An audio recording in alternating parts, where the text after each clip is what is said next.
Hello दोस्तों, ए to GS में आपका स्वागत है। आज हम लोग अध्ययन करेंगे सतपुड़ा पर्वत श्रेणी के बारे में, जहां से बहुत महत्वपूर्ण प्रश्न पूछे जाते हैं कि सतपुड़ा की सबसे ऊंची चोटी कौन है, सतपुड़ा में कौन कौन सा श्रेणी स्थित है, सतपुड़ा कौन दो नदियों के बीच प्रवाहित होती है, ठीक है, दूसरी ऊंची चोटी कौन है। ऐसे सारे प्रश्न पूछे जाते हैं, ठीक है। तो आज समझते हैं सतपुड़ा पर्वत श्रेणी के बारे में, ठीक है। तो यहां पे समझिए कि सतपुड़ा पर्वत को कई नामों से इसका उल्लेख किया गया है, अर्थात महाभारत और महाकाव्य में सतपुड़ा पर्वत को कहा गया है सप्तपुत्र के नाम से उल्लेखित किया गया है। सप्तपुत्र के नाम से उल्लेखित किया गया है किसको? तो सतपुड़ा पर्वत को, ठीक है। बहुत सारे ऐसे विद्वान हुए जिनका कहना था कि सतपुड़ा जो पर्वत है ये 7 पहाड़ियों का समूह है, यानी 7 पहाड़ियों का क्या है? तो समूह है। किसको कहा गया? तो सतपुड़ा पर्वत श्रेणी को कहा गया 7 पहाड़ियों का समूह, ऐसे विद्वानों का मानना है। लेकिन वर्तमान समय में इसे सतपुड़ा के नाम से जाना जाता है। सतपुड़ा पर्वत के नाम से जाना जाता है। सतपुड़ा पर्वत के नाम से कौन सा? तो सप्तपुत्र या 7 पहाड़ियां को ही कहा जाता है, ठीक है। तो नाम से परिचित हो गए, यानी नाम को बारीकी से हम लोग समझ गए। अब यहां पे आता स्थिति कि सतपुड़ा पर्वत कहां स्थित है, कौन सा देश में है, कौन सा राज्य में है, स्थित कहां है, इसको समझना है। तो ध्यान दीजिए कि सतपुड़ा जो पर्वत है यह मध्य भारत में स्थित है। कौन सा भारत? मध्य भारत में स्थित है, बहुत ही महत्वपूर्ण, ठीक है। सतपुड़ा पर्वत कहां स्थित है? मध्य भारत। और राज्य पूछा जाए तो गुजरात राज्य, महाराष्ट्र राज्य की सीमा, ठीक है, इसके बाद मध्य प्रदेश, छत्तीसगढ़ और झारखंड में आ जाएगा। आपको यहां पे आ जाएगा छोटा नागपुर के पठार में स्थित राजमहल की पहाड़ी, ठीक है। तो इतने राज्यों में फैला हुआ है कौन सा पर्वतमाला? तो सतपुड़ा पर्वतमाला गुजरात, महाराष्ट्र, मध्य प्रदेश, छत्तीसगढ़ और झारखंड, ठीक है, इतने राज्यों में इसका फैलाव है। और भी पूछा जाए कि इसकी ग्लोब पर अक्षांशीय या देशांतर के आधार पर कहां पे स्थित है? तो समझिए इसको कि 21 डिग्री नॉर्थ से लेकर 23 डिग्री नॉर्थ तक, अक्षांश तक इसका विस्तार है। तो ये मान लेते हैं ग्लोब है, ये मान लेते हैं पृथ्वी है, ठीक है। तो पृथ्वी को 2 भागों में यदि बांट दिया जाए तो ये 0 डिग्री अक्षांश हो गया, जिसे विषुवत रेखा या इक्वेटर या भूमध्य रेखा कहा जाता है। और यहां जाएंगे तो ये 10 डिग्री हो जाएगा, ठीक है, ये 20 डिग्री हो जाएगा। इसी तरह यहां आएंगे उत्तरी ध्रुव के पास तो ये कितना डिग्री हो जाएगा? 90 डिग्री नॉर्थ हो जाएगा, यानी ये जो हो जाएगा उत्तरी गोलार्ध हो जाएगा, और ये हो जाएगा उत्तरी गोलार्ध, ये हो जाएगा ये उत्तरी ध्रुव हो जाएगा, ठीक है। इसी तरह इधर भी आएंगे तो यहां पे 90 डिग्री दक्षिणी ध्रुव होगा, ठीक है, लेकिन ये भी होगा क्या? साउथ होगा, यानी ये दक्षिणी गोलार्ध, ये पूरा जो होगा दक्षिणी गोलार्ध होगा और ये दक्षिणी ध्रुव होगा, ठीक है।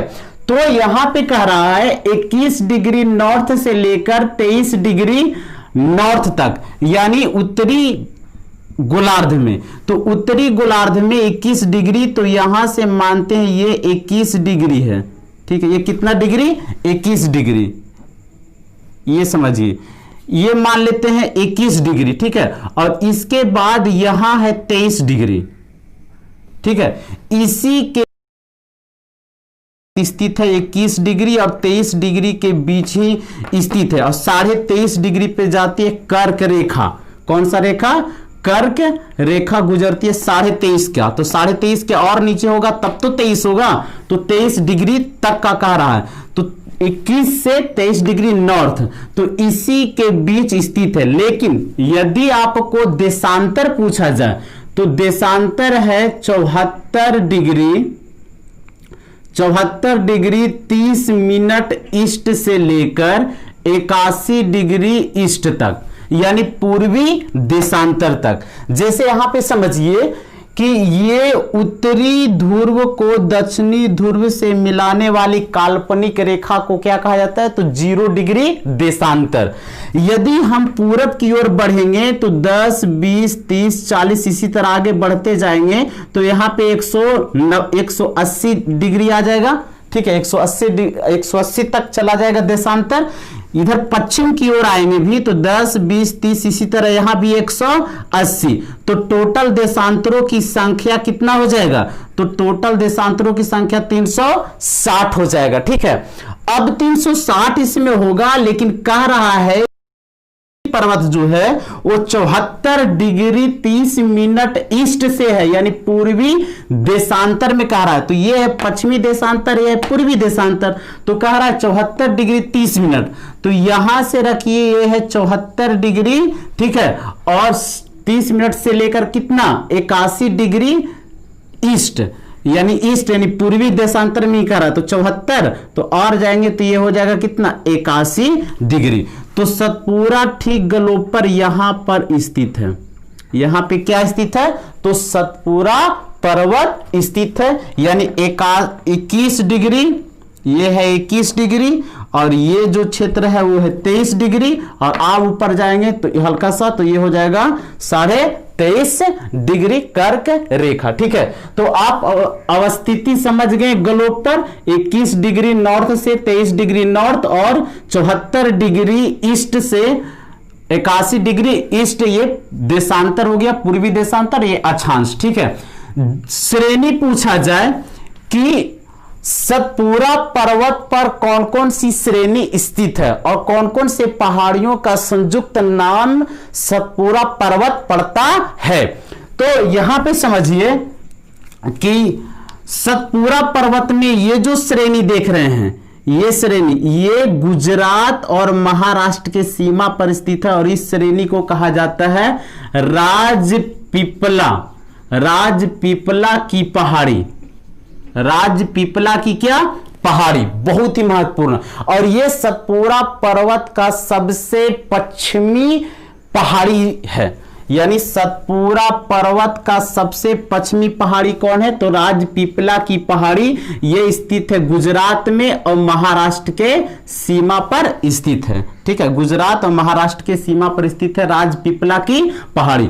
दूसरा जो श्रेणी है इसका, और पूरब में बढ़ेंगे तो दूसरा श्रेणी है, इसको कहा जाता है महादेव की पहाड़ी। महादेव की पहाड़ी, ठीक है, ये महादेव की पहाड़ी मुख्य रूप से कहां स्थित है, तो मुख्य रूप से मध्य प्रदेश में स्थित है। ठीक है, कहां, मध्य प्रदेश, याद रखिएगा। यानी सतपुरा पर्वत को मध्य प्रदेश में महादेव पर्वत के नाम से जाना जाता है, लेकिन संयुक्त रूप से कहा जाए तो क्या नाम से जाना जाता है, सतपुरा पर्वत के नाम से। ठीक है, इसके बाद और आगे जाएंगे तो देखिए मध्य प्रदेश का कुछ हिस्सा और छत्तीसगढ़ का हिस्सा दोनों में फैला हुआ मैकाल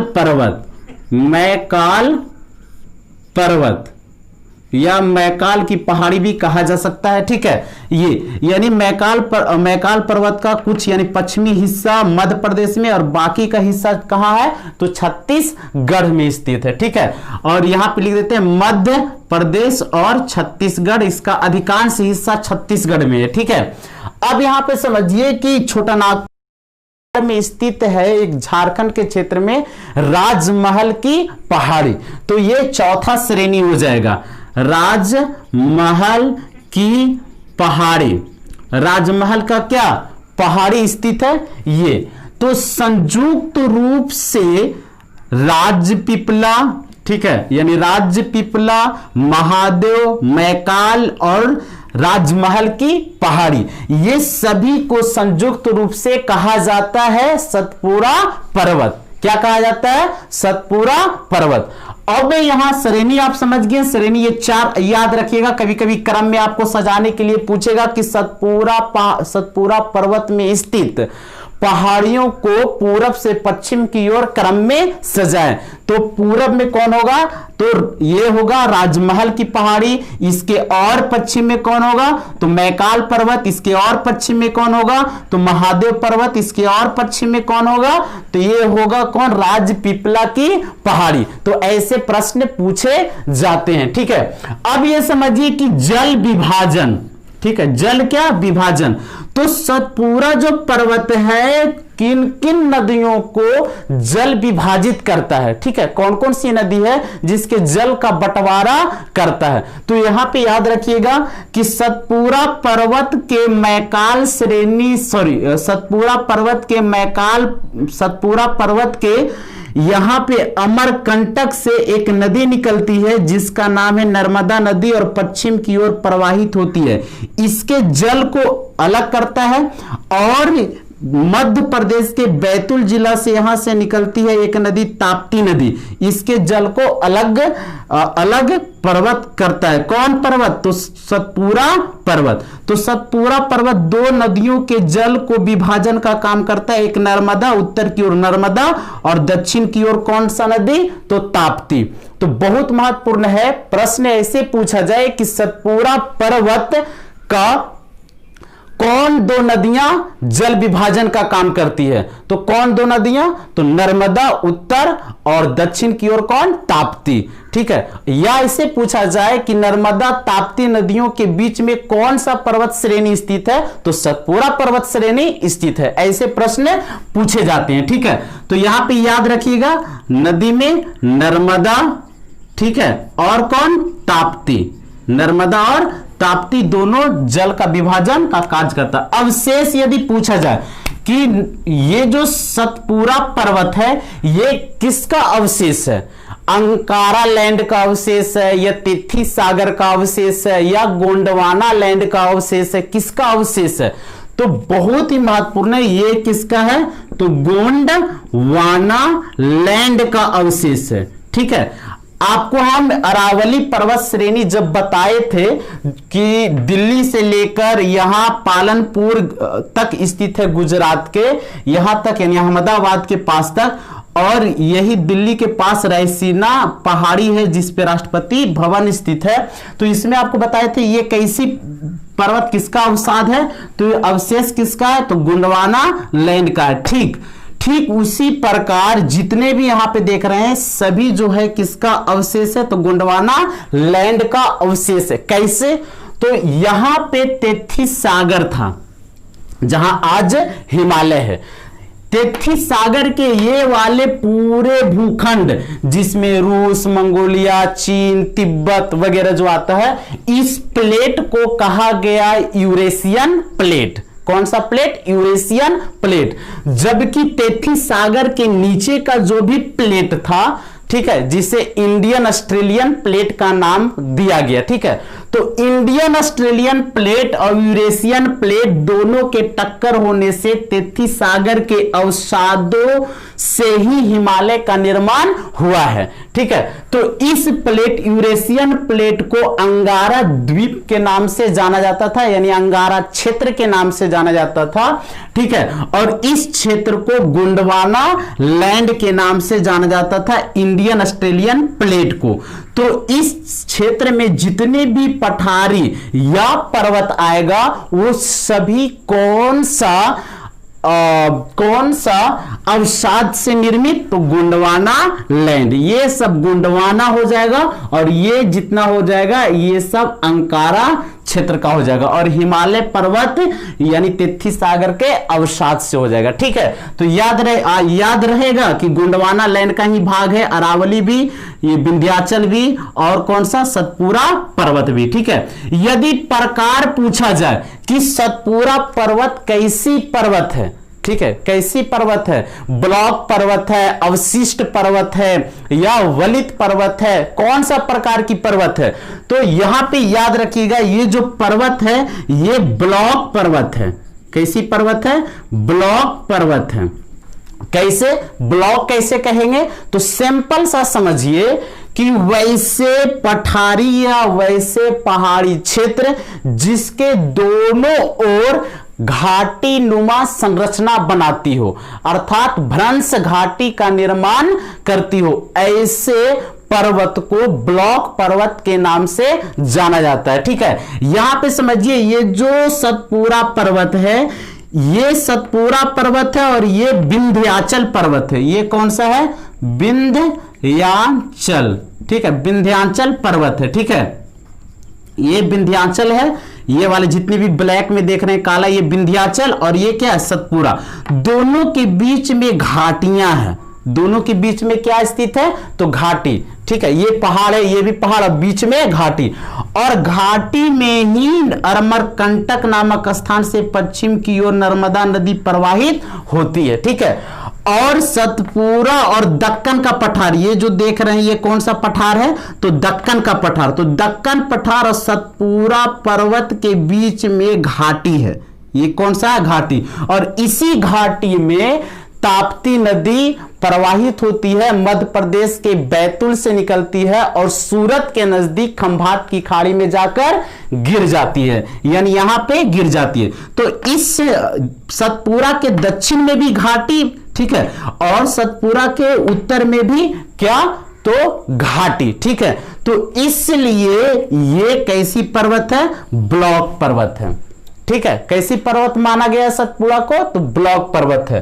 तो याद रखिएगा सतपुड़ा ब्लॉक पर्वत है। यदि कहा जाए कि निर्माण, ठीक है ना, कहा जाए कि निर्माण किससे हुआ है? ठीक है, किसका? सतपुड़ा का। तो निर्माण याद रखिएगा इसका लावा, ठीक है, और या ग्रेनाइट से हुआ है, या बेसाल्ट।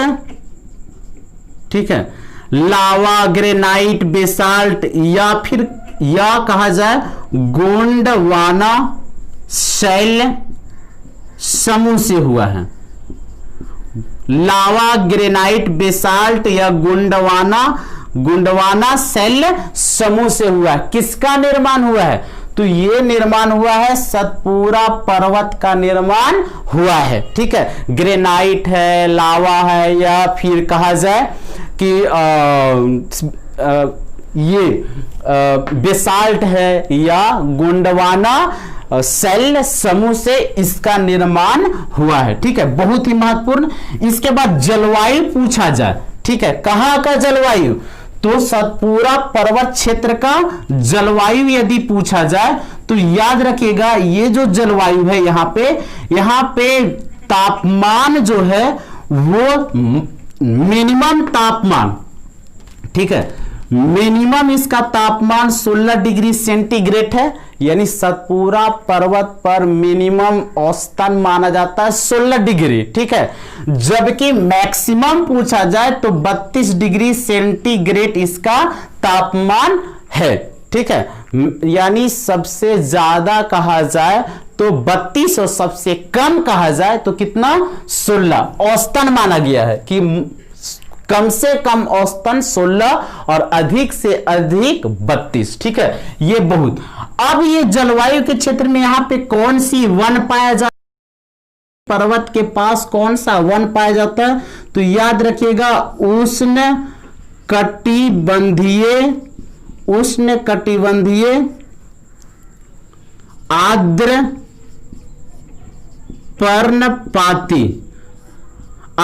पर्णपाती वन पाए जाते हैं। कहां?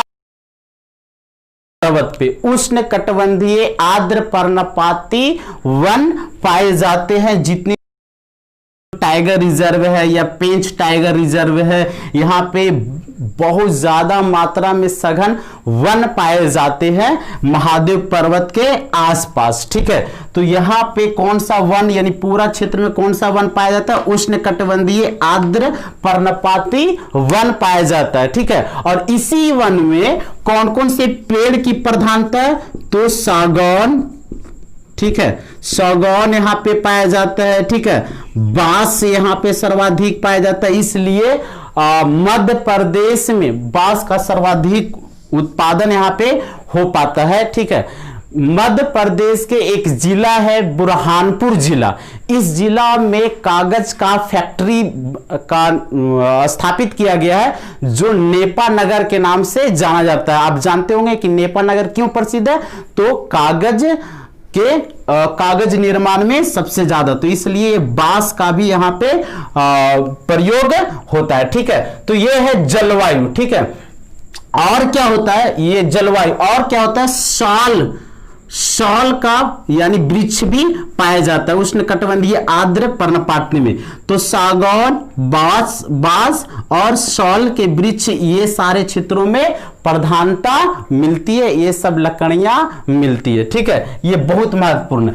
मिट्टी पूछा जाए तो कौन कौन सी मिट्टी यहां पे मिलती है? सहाद्री नहीं, यहां पे सतपुरा पर्वत श्रेणी पर, सहाद्री हम बोल चुके हैं ना, सहाद्री नहीं, सहाद्री इधर है। सतपुरा पर्वत श्रेणी के आसपास कौन सी मिट्टी पाई जाती है? तो याद रखिए यहां पे गहरी काली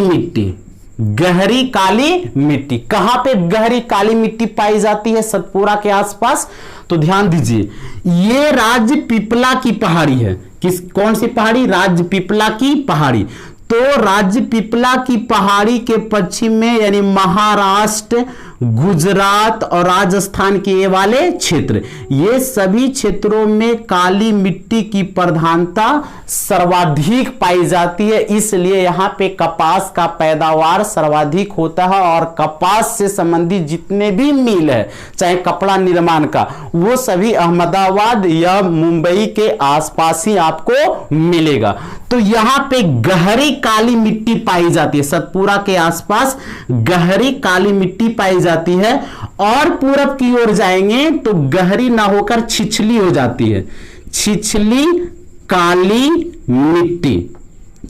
ठीक है, छिछली काली मिट्टी पाई जाती है, यानी महादेव पर्वत के आसपास छिछली काली मिट्टी पाई जाती है, यानी काली मिट्टी की प्रधानता धीरे धीरे कम होने लगती है। ठीक है, और इस क्षेत्र में पैदावार होता है किसका? तो ज्वार, ठीक है, मक्का, ज्वार है, मक्का है, यह दलहन के क्षेत्र का पैदावार होता है। ठीक है, इसके बाद और पूरब में जाएंगे, मैकाल पर्वत श्रेणी के आसपास वाले क्षेत्र, यहां पे लाल मिट्टी की प्रधानता पाई जाती है। कैसी मिट्टी? तो लाल मिट्टी, याद रहेगा, लाल मिट्टी की प्रधानता पाई जाती है। और मध्य प्रदेश के बालाघाट जिला या मांडला जिला, ठीक है, में सबसे ज्यादा चावल का उत्पादन होता है। ठीक है, तो यहां पे देखिए ये वाले पूरा क्षेत्र जो देख रहे हैं, यहां पे सबसे ज्यादा किसका उत्पादन होता है? चावल। इसलिए धान का कटोरा या चावल का कटोरा किसे कहा जाता है? तो छत्तीसगढ़ को ही चावल या धान का कटोरा कहा जाता है। और इसी के पास में बालाघाट, मांडला वगैरह क्षेत्रों में पर्वत के पास यानी मैकाल पर्वत के पास चावल का उत्पादन सर्वाधिक होता है इसके आसपास वाले एरिया में। ठीक है, बहुत महत्वपूर्ण। इसके बाद वर्षा पूछा जाए कि वर्षा कितना सेंटीमीटर श्रेणी पर हो पाती है। ठीक है, यानी दोनों शाखा से, बंगाल के खाड़ी वाले शाखा और अरब सागर वाले शाखा। ठीक है, यानी ये वाले शाखा से, ठीक है, और ये वाले शाखा से कुछ यहां से भी क्रॉस कर जाती है आर्द्र भरी हवाएं। ठीक है, जो अरावली में आपको कुछ बताए होंगे, बाकी मॉनसून में आपको विस्तार से बताएंगे कि आर्द्र भरी हवाएं भारत में किस प्रकार वर्षा कराती है। ठीक है, तो यहां पे वर्षा कहा जाए तो मिनिमम माना गया है 62 सेंटीमीटर और मैक्सिमम वर्षा कराती है कितना? तो 150 सेंटीमीटर। मतलब 150 सेंटीमीटर महादेव पर्वत के आसपास यहां पे वर्षा मानी गई है। ठीक है, और मिनिमम वर्षा इस क्षेत्र में होता है क्योंकि यहां पे सह्याद्री पर्वत है, तो सह्याद्री पर्वत से इधर पार नहीं हो पाती है, इसलिए यहां पे कम वर्षा होती है। ये सब विदर्भ का क्षेत्र हो जाता है। ठीक है, तो कम वर्षा यहां पे होती है और अधिक सर्वाधिक वर्षा इस क्षेत्र में होती है। ठीक है, तो मिनिमम 62 सेंटीमीटर यानी एक वर्ष में, और यानी सबसे अधिक कितना? तो 150 सेंटीमीटर औसतन वार्षिक वर्षा होती है। ठीक है, इसके बाद चोटी। ठीक है, चोटी के बारे में समझिए, बहुत ही महत्वपूर्ण पूछा जाता है चोटी से। अब सह्याद्री पर्वत, सॉरी सह्याद्री नहीं, ये सतपुड़ा पर्वत की सबसे ऊंची चोटी कौन है? सतपुड़ा पर्वत की सबसे ऊंची चोटी है ये महादेव पर्वत पर स्थित धूपगढ़। कौन सा है? तो धूपगढ़। यहां से अक्सर प्रश्न पूछे जाते कि सतपुड़ा पर्वत की सबसे ऊंची चोटी कौन है? तो सतपुड़ा पर्वत की सबसे ऊंची है वो है धूपगढ़, 1350 मीटर। ये कितनी ऊंचाई है? तो 1350 मीटर ऊंची है। और ये कौन सी पहाड़ी पर स्थित है? तो महादेव पहाड़ी पर स्थित है, महादेव पहाड़ी पर स्थित है। ठीक है, तो महादेव पर्वत की सबसे ऊंची चोटी धूपगढ़ या सतपुड़ा पर्वत श्रेणी की सबसे ऊंची चोटी कौन होगा? तो वो होगा धूपगढ़। ठीक है, लेकिन दूसरी ऊंची चोटी पूछा जाए तो मैकाल पर्वत की अमरकंटक। ठीक है, कौन सा? अमरकंटक।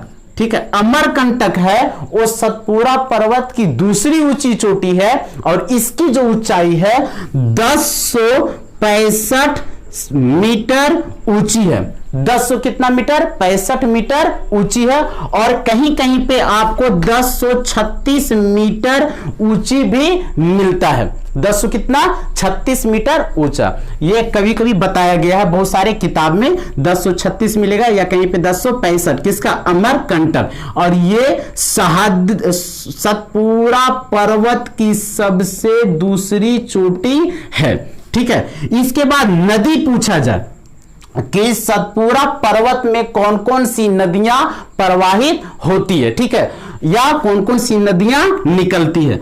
तो इसमें याद रखिएगा कौन? एक है नर्मदा नदी। ठीक है, यहां पे बहुत महत्वपूर्ण, नर्मदा नदी, ताप्ती नदी, ठीक है,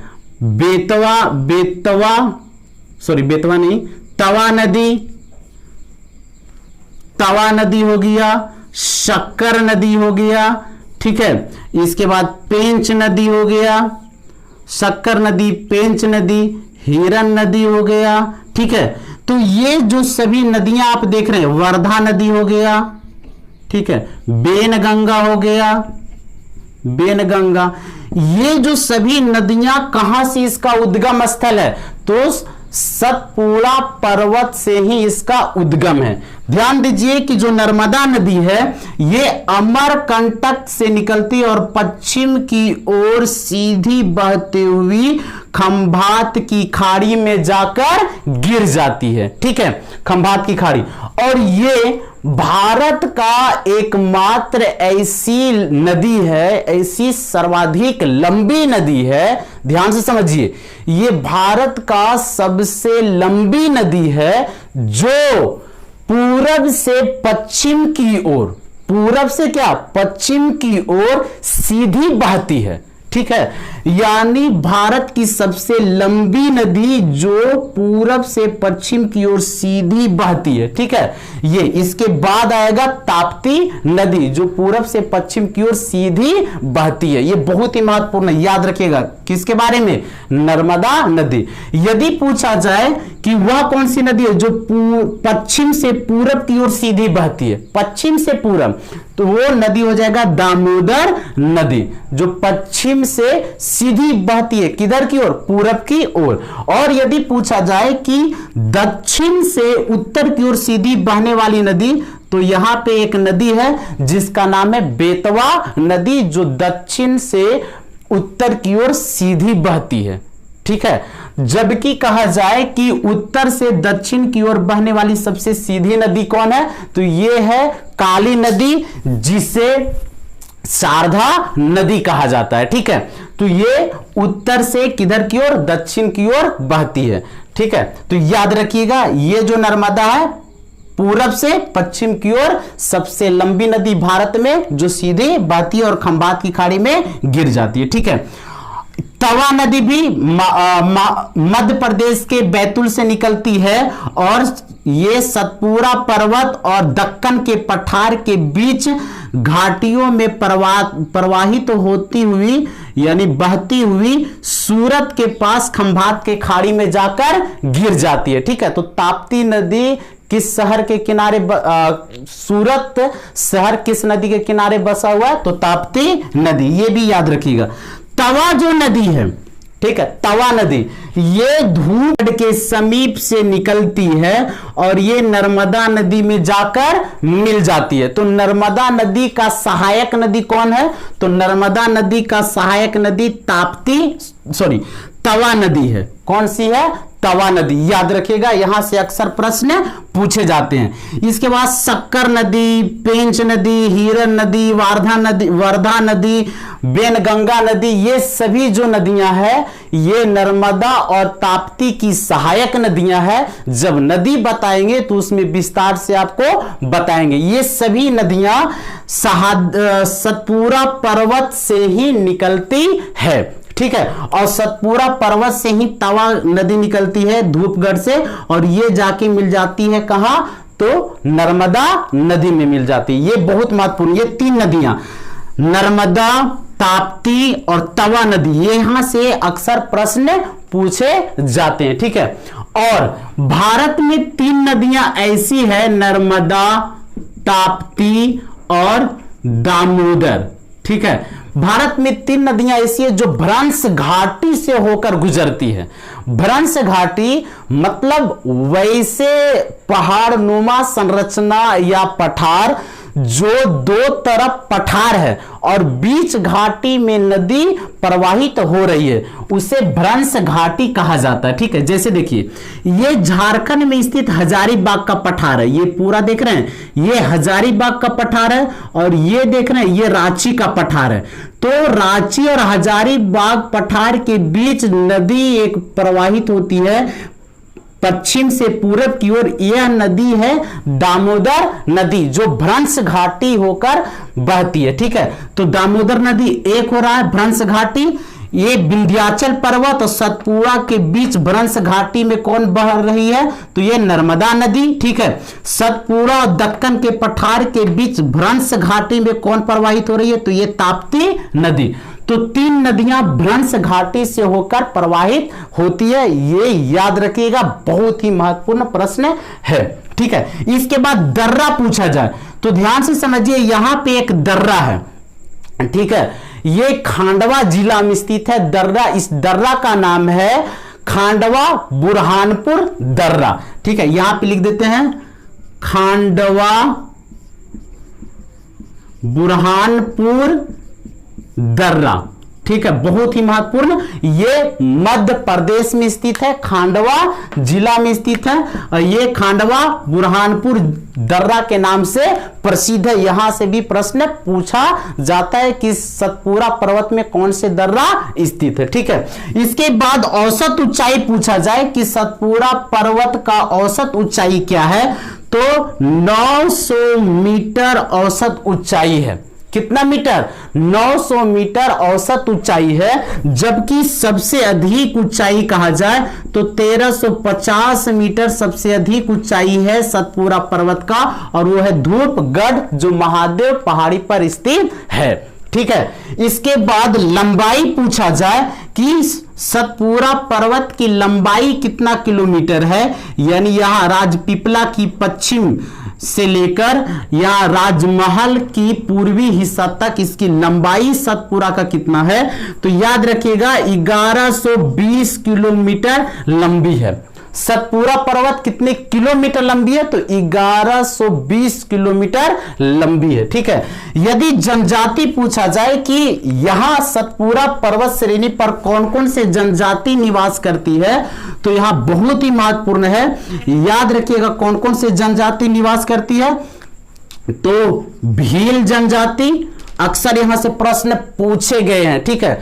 भील जनजाति, इसके बाद गोंड जनजाति और बैगा जनजाति, ठीक है, बैगा जनजाति, ठीक है। कहां कहां?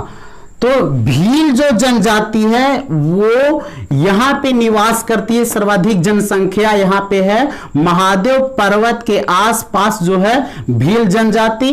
गोंड जनजाति जो है ये राजपीपला में सर्वाधिक है, और कुछ हिस्सा इसका राजमहल के पहाड़ियों में भी मिलता है, ठीक है। इसके बाद बैगा जो जनजाति है वो मैकाल पर्वत श्रेणी में मिलता है, मैकाल पहाड़ी के पास, और छत्तीसगढ़ मैकाल के पास ही बैगा जनजाति निवास करते हैं। ठीक है, ये बहुत ही महत्वपूर्ण जनजाति, भील, गुंडा और बैगा। इसके बाद पूछा जाएगा उद्योग। तो आप जानते हैं यहां पे एक जिला है, ये बुरहानपुर जिला, यहां पे कागज का उद्योग है। उस शहर का नाम है नेपा नगर। ठीक है, तो नेपा नगर में कागज उद्योग है। ठीक है, और छिंदवाड़ा प्रदेश, छिंदवाड़ा एक जिला है। ठीक है, बैतूल छिंदवाड़ा जिला है जहां पे खनन उद्योग सर्वाधिक है। कौन सा उद्योग सर्वाधिक है? तो खनन उद्योग सर्वाधिक है। इसके बाद खनिज पूछा जाए कि सतपुड़ा पर्वत श्रेणी के पास कौन कौन से खनिज की बहुलता पाई जाती है। कहां? तो सतपुड़ा पर्वत पे। तो यहां पे कौन कौन से खनिज? तो तांबा हो गया, मैग्नीज हो गया, बॉक्साइड हो गया। ठीक है, बॉक्साइड हो गया, और इसके बाद ग्रेफाइट हो गया। ठीक है, कोयला हो गया, संगमरमर हो गया, संगमरमर हो गया। ये सारे खनिज जो है ये कहां पाया जाता है? तो सतपुड़ा पर्वत श्रेणी के आसपास ही पाया जाता है। तांबा, मैग्नीज, बॉक्साइड, ग्रेफाइट, कोयला, संगमरमर पाए जाते हैं। कहां? तो सह्याद्री पर्वत के पास, सॉरी सह्याद्री नहीं कहा जाए, सतपुड़ा पर्वत श्रेणी के पास।